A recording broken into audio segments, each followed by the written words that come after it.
Bau bau bau, bau bau bau, bau bau bau, bau. Fido Bau, ovvero vita di cani. Bau. Già, noi amici cani di un quartiere della vostra città siamo proprio un gruppo ben assortito. Io sono Fido Bau e mi conoscete.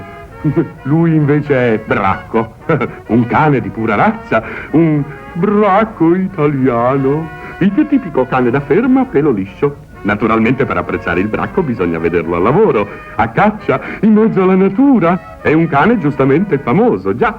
In un poemetto del XIII secolo si dice: larga abbia la fronte, penda il labbro e l'orecchia, eccetera, eccetera.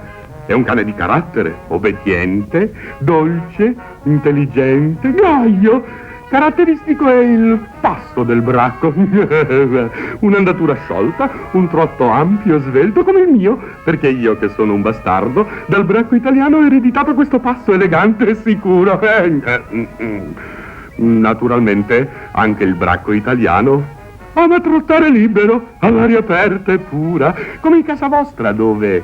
Benvenuta Ersana, soffio di primavera, aria sana, fresca, leggera. Oggi nell'offerta eccezionale che vi regala Borotalco.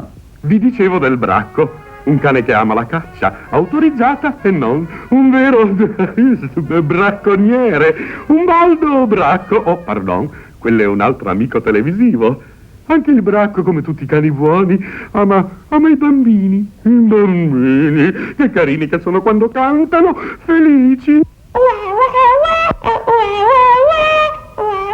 Bau bau bau, bau bau bau. Felici perché la loro mammina usa... Molnina, sì, per lui la mamma ha scelto i pannolini Molnina, i pannolini svedesi con strati di soffice ovatta o con rete di garza protettiva, da inserire nelle mutandine svedesi Molnina, le mutandine in speciale morbidissima plastica, di lunghissima durata, che lasciano il bimbo felice e libero nei suoi movimenti.